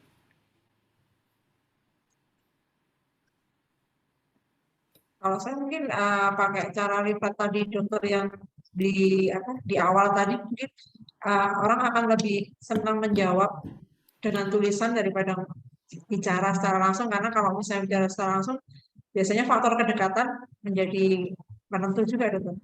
Ah, betul Kak Yul. Nah, jadi memang biasanya kalau saya pribadi itu kalau hal ini kan sangat penting ya. Biasanya saya menanyakannya gini, Bu, maaf dalam 2 minggu atau waktu 1 bulan terakhir ini apakah ada nih misalnya keinginan untuk menyakiti diri sendiri seperti itu. Itu biasanya yang saya tanyakan. Maksudnya nanti baru diperjelas nih menyakiti diri sendiri itu seperti apa gitu. Terus memang disinilah kita belajar bagaimana sih kita memilih kata, merangkai kalimat itu sangat-sangat penting ya. Jadi untuk kita bisa menanyakan atau pendekatan kepada orang. Lalu berikan waktu atau ruang untuk mendengarkan. Kan banyak ya, orang tuh di sini mendengarkan untuk apa? Untuk menjawab kan ya, bukan kita mendengarkan untuk kita memahami nih orang ini sebenarnya dia membutuhkannya apa, tetapi yang biasanya kita lakukan apa? Kita mendengarkan untuk apa? Memberi solusi atau itu mungkin. Iya, biasanya kalau orang tuh cenderung mendengarkan untuk apa? Untuk menjawab kan ya, bukan untuk memahami, oh sebenarnya kondisinya dia seperti ini nih kayak gitu. Atau pernah nggak ini ini yang saya ingin sharingkan ini adalah kemarin pasien saya datang nih, dia datang tuh dengan wajah, oh kamu cemberut gitu kesel, ya dok saya kesel gitu. Karena dia harus mempunyai rujukan untuk bisa konsultasi ke saya dan dia menemui tenaga kesehatan kan ya. Dan akhirnya yang dia dapatkan apa? Dia merusak hari saya dok. Jadi saya datang dan akhirnya sampai akhir minggu ini saya jadi rasanya kesel gitu. Kenapa sih kok dia ngomongnya kayak gitu? Lah memang ngomongnya apa gitu kan, tenaga kesehatan yang kamu temui ngomongnya apa? Dia dijawab gini, iya kamu tuh pasti ada sesuatu yang salah dalam diri kamu gini. Dia bilang, kok ngomongnya gitu ya dok? Dia kan tenaga kesehatan, karena memang saya tahu kenapa saya minta rujukan, kenapa saya ketemu ke dokter gitu. Ya tentu saya tahu ada yang kurang tepat dalam diri saya, tapi kenapa responnya begitu? Akhirnya saya bilang lah, ketika kita belajar nih kecewa kan ya, ekspektasi kita adalah, harapan kita adalah orang yang tahu ilmu kesehatan gitu, tenaga kesehatan tuh memahami, ternyata yang kita dapatkan apa? Memahami atau bukan? Kadang memang iya dok, tenaga kesehatan sendiri kadang kasih kita jengkel juga, itu kita juga pernah ngalami dok. Malah justru dokter sendiri itu yang ngomongnya itu betul-betul bikin kecewa gitu. Sampai saya itu sorry sama Kak Yuli itu, saya terus malas minum obatnya, dikasih resep obat. Iya, seringkali saya juga, aduh minta maaf ya, kenapa kok saya begini terus. Dan memang pada waktu-waktu tertentu ada beberapa pasien yang memang akhirnya tidak mau ke saya, karena saya berpikir bahwa ada orang juga yang datang ke dokter itu dia hanya ingin didengarkan dan tidak ingin dibantu untuk ini sebenarnya pilihan kamu kurang tepat nih, ada nggak? Seringkali orang begitu ya, dia merasa pokoknya saya udah tepat nih gitu. Seringkali begitu ya. Nah, atau sering nggak kalau orang mau bunuh diri, dibilang kamu imannya nggak kuat, sering nggak mendengarkan kata-kata itu? Oh iya, sering. Padahal tadi sudah dijelaskan bahwa mekanisme kerja di otak bagaimana. Nah, begitu kan ya. Jadi ketika sering saya bilang ya, memang pemahaman orang itu berbeda-beda kan ya. Dan itu juga yang memang akhirnya saya selalu mengajarkan kepada pasien-pasien saya adalah, ya perkuat akarmu, kamu mempelajari bagaimana cara merespon setiap orang yang kamu temui, seperti itu.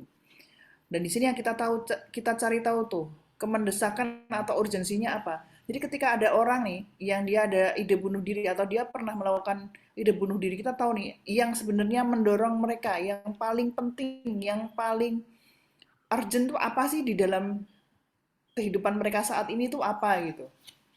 Itu yang harus atau sebaiknya kita ketahui kan, seperti itu ya. Ada nggak maksudnya orang misalnya mencoba bunuh diri, misalnya oh gara-gara saya punya penyakit kronis ini, terus saya dianggap tidak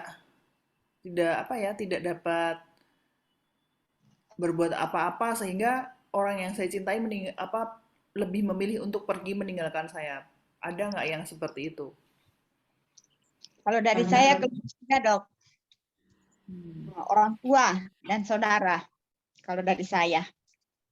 Nah, ini kita harus tahu nih, cari tahu nih hal penyebabnya kan gitu kan, yang urgensi apa, sehingga kita bisa membantu mereka untuk mengurai atau mengelola hal-hal itu.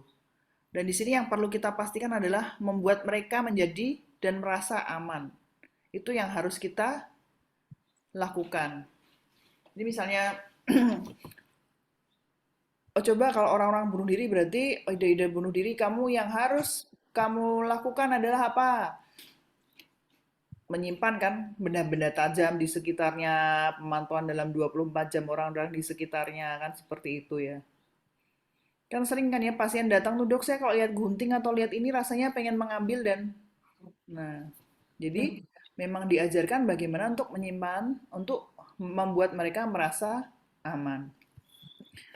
Dan di sini adalah mencari bantuan profesional. Seringkali orang kalau datang ke psikiater mau atau enggak ya? Sebagian mau, sebagian enggak mau karena sebagian Ya, katanya betul. dikira gila, Dok. Betul, itulah stigmanya ya. Nanti dibilang saya gila dok, saya kan nggak gila. Jangankan orang awam, sesama sejawat dokter aja bilang ini pasienku kan nggak gila, ngapain dikonsulin ke psikiater ya gitu. Atau saya pernah nih mengalami suatu hal yang menurut saya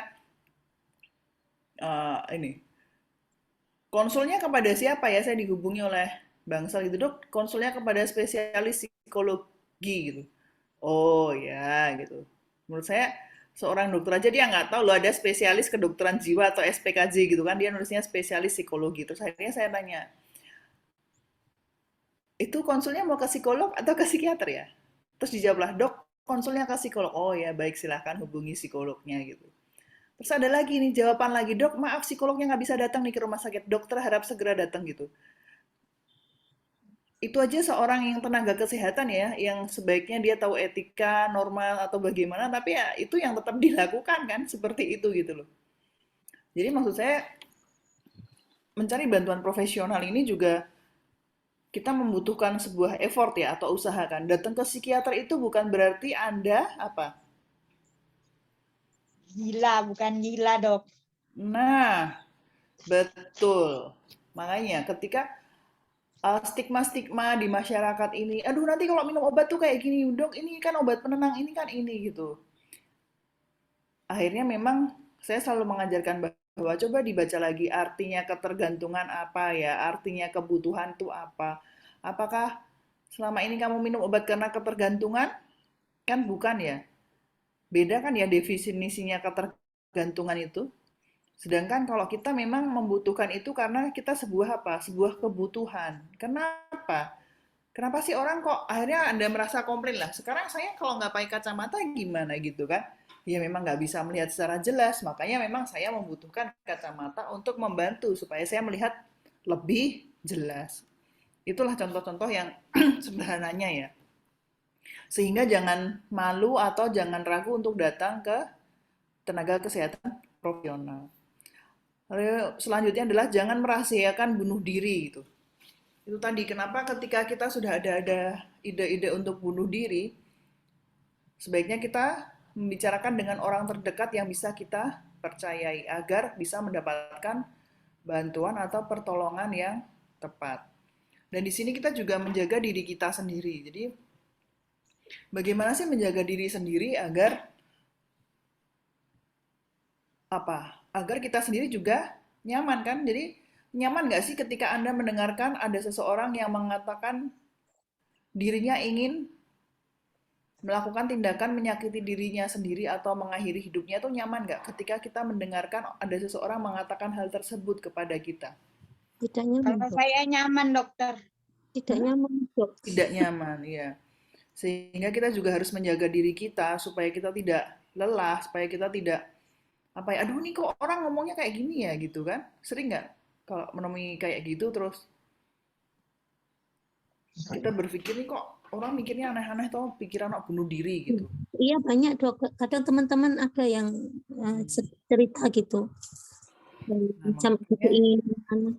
Kita juga harus menjaga diri kita dan dalam keadaan darurat tuh maksudnya ketika dia sudah melakukan tindakan bunuh diri, apa yang sebaiknya kita lakukan ya? Telepon ambulan atau segera dibawa ke layanan kesehatan agar nyawanya tertolong atau mengurangi resikonya. Seperti itu. Nah, di sini yang perlu kita lakukan adalah kamu tuh tidak sendirian loh. Ada orang lain yang ada bersama dengan kamu. Kamu yakin nggak yang di sini bahwa tidak sendirian gitu? Iya, tidak sendirian. Dok. Ada teman juga. Betul. Kan banyak sama-sama penyintas itu bagi saya lebih bagus. Lebih tahu daripada malah justru dengan orang awam lebih tahu teman-teman sesama penyintas, Dok. Oke. Nah, itu bahan yang dari saya. Terima kasih. Terus nanti kalau masih ada mohon maaf bila ada suatu kata atau hal-hal yang kurang tepat dalam penyampaian tadi dan masih bisa ditanyakan. Ini tadi saya mau share sebentar ya. Apa namanya? Hal yang pernah Pak Alfred masih punya nggak ya itu? Apa namanya? Link dari PDSKJI itu kan rajin tuh. Oh, bikin link ya, nanti tak share sebentar. Sebentar. Ini internetnya memang agak membutuhkan.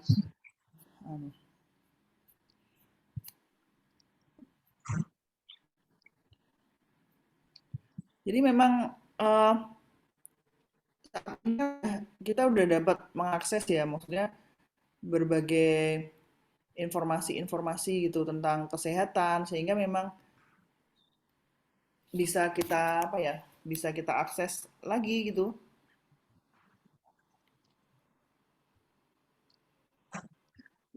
Yang webnya PDSKJI Pak Alfred, kalau bisa di share di apa? Di grup.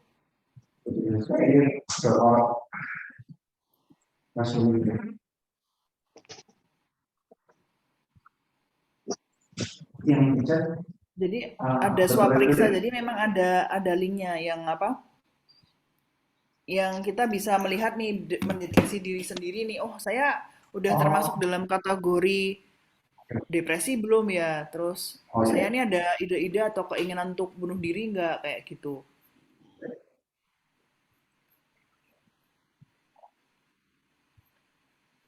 Ini ada pertanyaannya. Bentar. Oh ya ini nih. Ini yang di. Bentar, coba tak.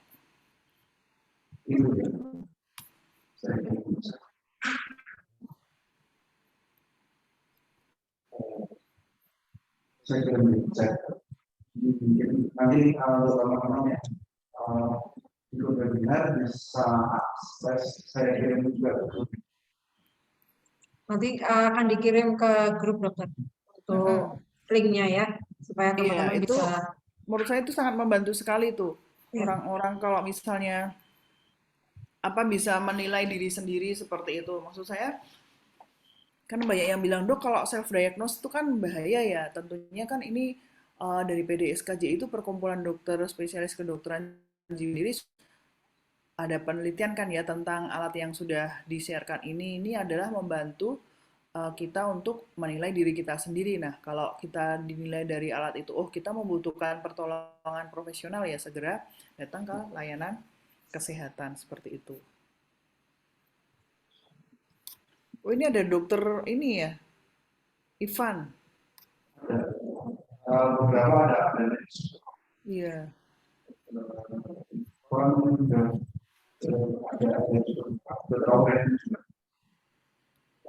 Maksud saya memang. Apakah ada pertanyaan lagi atau ada yang ingin sharing seperti itu? Ada yang mau bertanya teman-teman? Yuli? Ya, terima kasih dokter. Teman-teman masih ada yang mau ditanyakan? Atau mungkin ada yang mau bertanya secara langsung dengan Dr. Mega? Masih ada sedikit waktu. Raise hand ya, supaya lebih enak. Ada yang mau bertanya? Kalau tidak ini saya dokter, saya mau bertanya sebentar. Tadi kan dokter mengatakan bahwa itu bukan hanya faktor stres atau mungkin ada faktor depresi, tapi juga karena nyeri ya, nyeri kronik itu kan untuk kami kita yang penyintas autoimun itu memang kadang bikin gemes-gemes gimana gitu ya dokter, karena minum obat sekian lama tetap masih aja yang namanya nyeri itu kita kayak semacam tidak ada hari bebas nyeri dan itu memang mengganggu untuk aktivitas. Nah, kira-kira dokter, apakah selain obat-obat yang kita minum itu apakah ada kayak perlakuan atau relaksasi atau apa untuk mengurangi rasa nyeri itu dok? Karena kan kalau misalnya kita udah nyeri sekali kan udah nggak bisa berpikir jernih gitu loh dokter. Ada nggak dokter itu sebagai relaksasi atau apa? Masih mute dokter Mega? Sebenarnya ada panduan relaksasi yang secara sederhana sih yang bisa kita lakukan gitu. Yang bisa kita lakukan dimanapun lah. Itu memang kalau mau sih memang bisa di-share ya. Nanti biasanya Boleh sih dokter? kalau nanti apa saya share-nya ke lewat Pak Alfred? Ya boleh dokter. Boleh ya lewat Kak Afat aja nanti biar Kak Afat yang men-share ke grup. Kalau di situ kan nanti kita bisa bisa lihat kan ya, maksudnya eh, bagaimana sih cara-cara teknik relaksasi seperti itu. Seringkali kan orang merasa dia tuh baik-baik saja gitu ya, atau merasa bahwa dirinya itu nggak apa ya, tidak ada apa-apa. Padahal dengan relaksasi itu sangat membantu sekali ya. Sebenarnya ada juga buku atau panduan dari WHO untuk bagaimana sih kita mengatasi hal-hal yang kurang nyaman tersebut gitu. Itu bukunya juga ada ininya, ada apa namanya? eh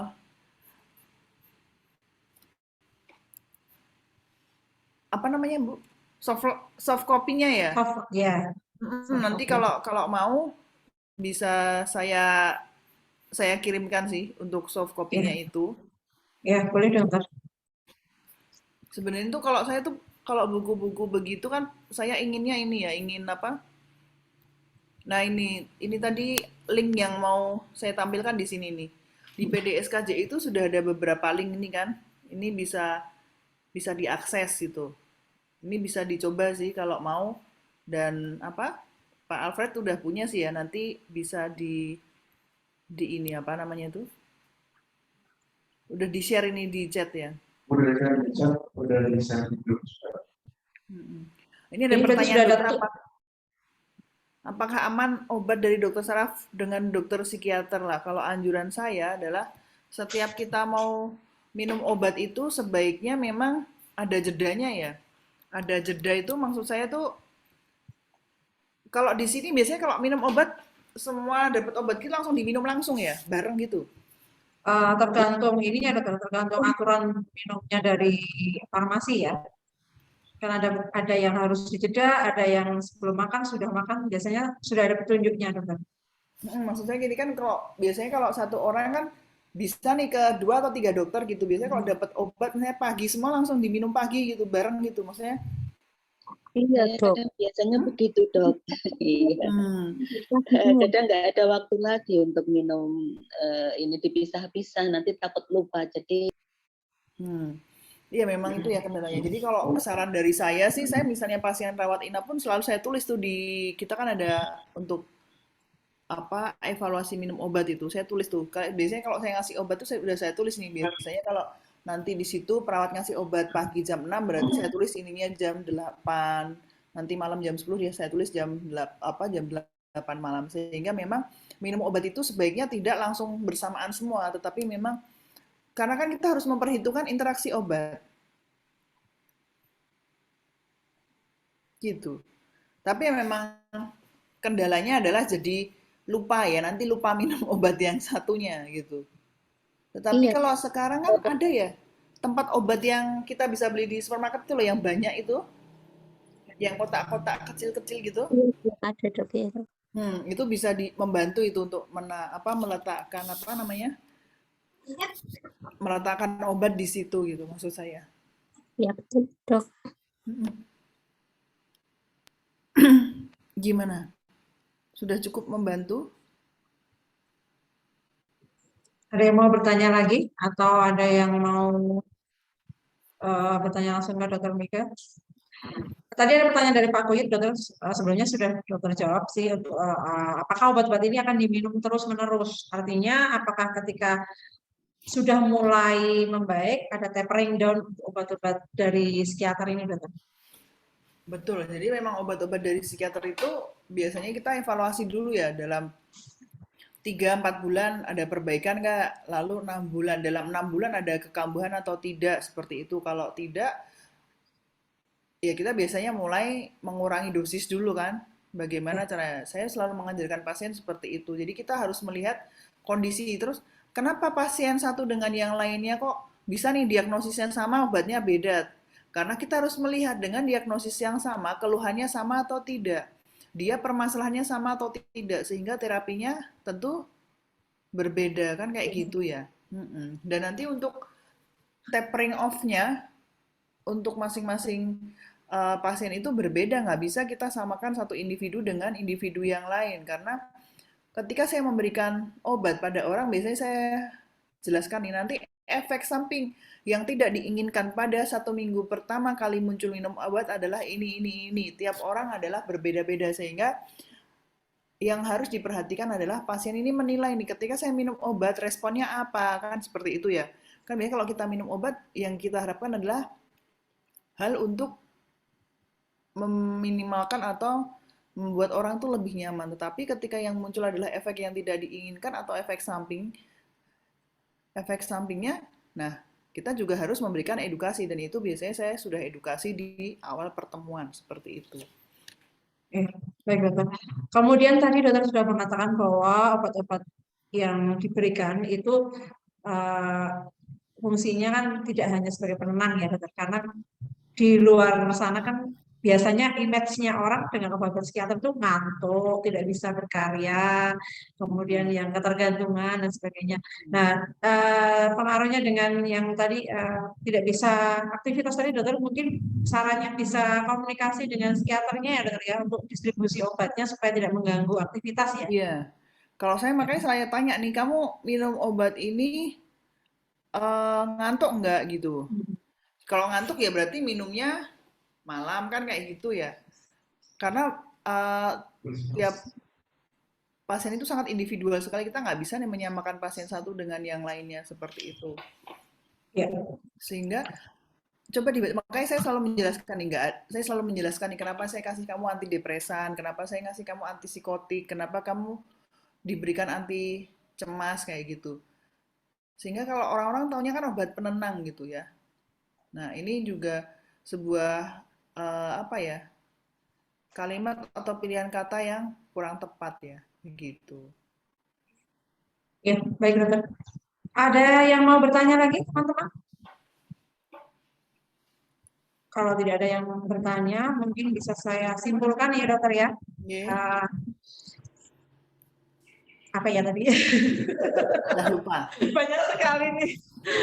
Jadi kata donor bunuh diri itu banyak aspek ya dokter ya, banyak yang mempengaruhi, terutama mungkin dari lingkungan yang kurang mendukung, kemudian dari kondisi penyakit sendiri. Nah, kita ketahui bahwa penyakit autoimun ini juga mempengaruhi psikologis, jadi kadang-kadang pengaruh dari penyakitnya juga bisa. Kemudian rasa depresi, rasa putus asa, bosan minum obat, bosan dengan rasa nyeri yang mungkin susah untuk kita kendalikan, itu juga mungkin menjadi salah satu pemicu keinginan untuk bunuh diri. Saran dari Dr. Mega tadi adalah ketika mungkin bisa relaksasi, nanti kita akan share di grup bagaimana caranya. Kalaupun itu belum membantu, mungkin perlu dikonsultasikan lagi dengan DPR masing-masing, apakah dengan dosis yang sudah diberikan itu sudah ada kuat dengan gejala yang kita rasakan. Kalau mungkin DPR-nya yang mungkin kurang komunikatif seperti tadi, ya itulah karena sakitnya seperti itu, ya mungkin perlu ditanyakan lagi, dok, apakah tidak ada evaluasi setelah sekian lama minum obat dengan dosis yang sekian kok nyerinya masih terasa. Mungkin begitu ya dokter ya, kalau ya, dari pengobatan SLE-nya ya. Kemudian mungkin perlu juga untuk open mind ya, dokter. Mungkin kita harus bergaul dengan sesama teman-teman, sama penyintas. Jadi kita nggak merasa sendiri. Karena pasti kalau kita di lingkungan yang kita sendirian, tidak ada teman yang lain, mungkin kita akan merasa paling menderita sedunia ya dokter ya, dengan penyakit kronis yang tidak bisa sembuh ini. Jadi mungkin Kak Noviar kalau kontrol ada temennya nggak ya di rumah sakit? Misalnya ketemu teman satu komunitas di Makassar ya ini Kak Noviar ya? Iya. Halo Kak? Iya. Iya. Iya. Sering Iya, sering ketemu teman-teman nggak di sana? Teman-teman sesama penyintas gitu? paling 2-3 orang Kak Yuli. Sering apa ya, curhat gitu, sering Iya, ngobrol. sering Ah. baru saling itu karena kadang ada yang masih baru. Nah, ya kan. Terus Kak Noviar juga tahu kan kalau misalnya perjalanan Kak Noviar berapa lama ya sakitnya ya? Sudah berapa lama ya? Sudah 10 tahun, Dok. Sudah 10 tahun Kak Yuli. Dari pertama waktu dulu terdiagnosa sampai sekarang ada banyak kemajuan nggak? Sekarang alhamdulillah itu sudah bisa beraktivitas, sudah bisa berolahraga. Nah, itu tadi yang dimaksud Dr. Mega ya, bahwa Iya, sekian lama berjuang itu bukan terus nihil, nggak ada perbaikan, tapi ternyata kan kakak sudah bisa beraktivitas, kakak sudah mulai bisa membaik, walaupun nyerinya mungkin masih ada, dan nyerinya ini kan perlu dikomunikasikan lagi dengan dokternya ya, mungkin apakah ada evaluasi dosis atau bagaimana, begitu ya. Terus Kak Noviar, keinginan bunuh dirinya itu biasanya ketika apa? Ketika pengen sesuatu atau apa ya?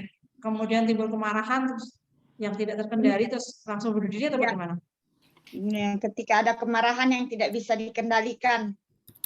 Berarti kan kalau masalah keinginan Kak Yuli, alhamdulillah semua bisa terpenuhi. Nah, itu kan harus disyukuri sekali ya. Dari sekian banyak belum tentu semua mengalami hal yang sama ya. Berarti ketika kakak mengalami suatu kekecewaan, menimbulkan kemarahan, dan ini tidak termanage dengan baik, akhirnya larinya ke keinginan bunuh diri ya. Iya. Nah, berarti yang dikelola sekarang. Kalau ditanya bahkan sampai saat ini masih ada, cuma tidak terlakukan karena masih dibantu dengan obat terus. Berarti kan dicari lagi nih yang bikin membuat marah apa gitu mungkin ya. Biasanya. Nanti dicari lagi ya. Yang biasanya menimbulkan kemarahan apa. Mungkin ini seperti itu ya dokter ya. Karena saya tidak menguasai ilmunya ini. Jadi mungkin seperti itu ya teman-teman mungkin yang mengalami hal yang sama. Saya yakin nggak cuma Kak Noviar, ada banyak di sini yang entah kecil entah besar keinginan untuk seperti itu ada. Nanti mungkin dengan tools yang tadi dokter bagikan bisa kelihatan ya seberapa sih kita punya keinginan untuk bunuh diri. Dari situ mungkin mencari pemicunya ya dokter ya, triggernya apa sebenarnya. Mungkin seperti itu. Ya. Kalau ada yang mau berbagi, boleh nanti kita memang bisa sih Bu, apa namanya? Ya. Biasanya kalau ini di psikiatri itu kan banyak ya, ada beberapa terapi-terapi, misalnya anger management tuh seperti apa, bagaimana sih manajemen mengelola marah gitu. Nah, itu juga penting sih lah.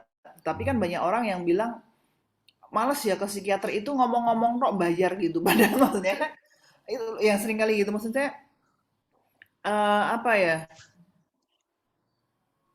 kadangkala ada juga makanya kalau kita datang ke dokter itu kita udah dengan pikiran-pikiran kita sendiri gitu. Nah, yang lebih baik kita lakukan adalah ya sudah, saya ke dokter adalah saya ingin agar diri saya lebih membaik seperti itu. Kadang-kadang ini dokter, sebagai pasien itu mereka berpikirnya ketemu 1 kali 2 kali sudah langsung ketahuan masalahnya apa. Padahal kadang-kadang pasien sendiri kurang bisa menginterpretasikan apa yang dia rasakan tadi dokter. Dan dokter bukan cenayang ya yang bisa menebak. Jadi teman-teman yang ke psikiater mungkin perlu perlu bersabar, perlu terbuka, perlu kepercayaan kepada dokter yang menangani. Jadi jangan berpikir instan bahwa 1 kali 2 kali ketemu terus bisa membaik. Seperti itu dokter biasanya mengeluhnya seperti itu. Saya ketemu psikiater cuma diajak cerita seperti itu. Nah, padahal kan itu salah satu pintu untuk membuka, untuk mengidentifikasi masalahnya ya dokter. Iya, Dan karena kan kita teman-teman nggak. teman-teman nanti bisa dicoba terusnya tadi ya, nanti akan share di grup, nanti hasilnya. Ini langsung keluar hasilnya, nilainya gitu keluar ya dokter ya? Atau bagaimana? Nah, coba dicoba satu dulu. Oh iya. Iya, itu kan nanti dia memang sebenarnya di Kemenkes sendiri tuh juga ada Bu, apa yang bisa di-download tuh loh. Di-download Oke di nanti. Android tuh sudah bisa. Iya, terus Oh nanti iya. tinggal Oh iya. apa Oke. namanya tuh bisa ada ininya, ada apa namanya tuh saya lupa ini linknya. Jadi di Android di Play Store gitu ada, maksudnya Sehat Jiwa atau apa itu. Terus nanti bisa di ini apa keluar hasilnya sendiri gitu. Oh kalau seperti ini nilai saya seperti ini, cut off pointnya ini, apa yang sebaiknya saya lakukan kayak gitu. Ya, baik, baik, dokter mungkin nanti kita coba difasilitasi di grup akan dicarikan ya mungkin Kak Akad untuk kedepannya seperti apa. Kita juga awam dalam masalah ini nanti Iya, mungkin akan banyak bertanya ke Dokter Mega. Dicoba nanti ya nggak apa-apa. teman-teman ya. Nah, dicoba nanti kalau hasilnya seperti saya belum pernah mencoba soalnya nanti hasilnya seperti apa kita belajar bareng-bareng ya. Terus kemudian apa ya dukungan keluarga, dukungan sekitar mungkin beberapa di sini mengalami kurang dukungan dari keluarga. Seperti misalnya ada satu kasus beliau mau ke psikiater karena merasa ada sesuatu dengan mentalnya, tetapi dari pihak suami yang nggak boleh. Namanya kamu gila, kok kamu ke psikiater? Itu banyak sekali dokter. Dan sampai si orang ini ngumpet-ngumpet untuk terapi ke psikiater. Padahal ternyata yang menjadi triggernya dia selama ini ternyata si suaminya sendiri. Jadi kan ini tidak sinkron gitu lah antara pengobatannya sama yang triggernya itu karena yang di depannya dia sendiri yang triggernya itu. Nah Ya, mungkin makanya kita harus memahami seseorang itu bisa menjadi support system kita ya di saat yang mana dan di mana ada kalanya orang itu juga bisa menjadi trigger bagi kita seperti itu. ya baik teman-teman, semoga bincang-bincang kita sore hari ini bisa sedikit memberikan pencerahan. Tentunya banyak sekali hal-hal yang mungkin membuat kita ini terganggu secara psikologis, apalagi ya baik itu dari masalah-masalah sehari-hari, kemudian penyakit yang kita hadapi, lingkungan terdekat kita yang mungkin kurang support dan sebagainya. Tapi selalu ada jalan ya dokter ya. Setiap ada Iya, masalah pasti ada jalan. Dan tadi ada beberapa teman yang berkesaksian bahwa dengan bersyukur kita akan lebih mudah menjalani segala yang harus kita jalani. Mungkin segitu dulu acara kita pada sore hari ini. Ya, lain hari mungkin bisa disambung lagi dengan materi-materi psikologis yang lain. Mungkin kalau ada teman yang ingin usul materi selanjutnya apa, nanti bisa di kolom chat ataupun di feedback ya. Jangan lupa mengisi feedback ya teman-teman. Kita foto dulu ya teman-teman. Dokter Mega kita foto dulu. Buka videonya ya teman-teman ya. Silakan Kak Afat untuk memimpin sesi fotonya.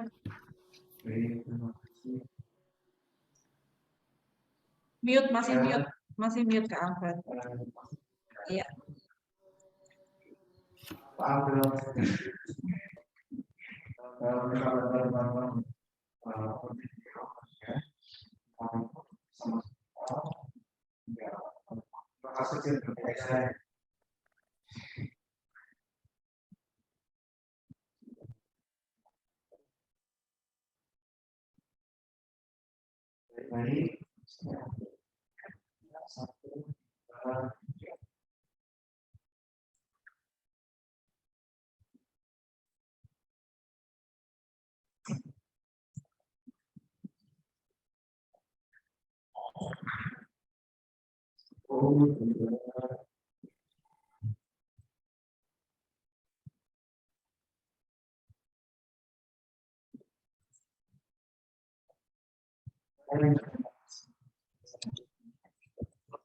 Ya. Baik, terima kasih teman-teman atas kehadirannya. Semoga Saya juga acara mengucapkan terima kasih. ya, terima kasih Dr. Mega. Izin live Ya, terima kasih Dokter. Terima kasih, Dok. Mohon maaf ya teman-teman kalau misalnya ada kekurangan dalam kita menyajikan sore hari ini, acara sore hari ini. Mudah-mudahan kedepannya bisa lebih baik lagi. Terima kasih atas kehadirannya. Sampai jumpa lagi.